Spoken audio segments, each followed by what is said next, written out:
অস্ট্রেলিয়ার মাটিতে নিজের প্রথম টেস্ট খেলতে নেমেই স্বপ্নের পথ চলা শুরু করলেন বাংলাদেশি পেসার হাসান মাহমুদ।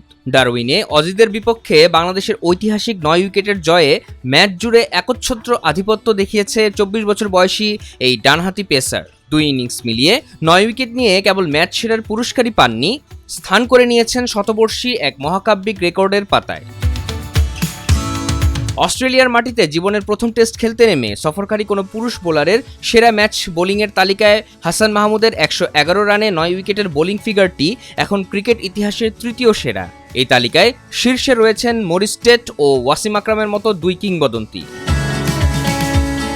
1924 সালে সিডনিতে নিজের প্রথম টেস্টে 228 রানে 11 উইকেট নিয়েছিলেন ইংল্যান্ডের মরিস টেট। তার প্রায় 6 দশক পর 1990 সালে মেলবোর্নে 160 রানে 11 উইকেট শিকার করে এই তালিকায় নাম লেখান পাকিস্তানের ওয়াসিম আকরাম। এবার সেই সংক্ষিপ্ত অভিজাত তালিকার 3 নম্বরে নিজের নাম যোগ করলেন বাংলাদেশের হাসান মাহমুদ। ডারউইন টেস্টের শুরু থেকেই বল হাতে রীতিমতো তাণ্ডব চালান হাসান। প্রথম ইনিংসে 55 রানে 6 উইকেট তুলে নিয়ে অস্ট্রেলিয়ার ব্যাটিং অর্ডারে একাই ধস নামান তিনি।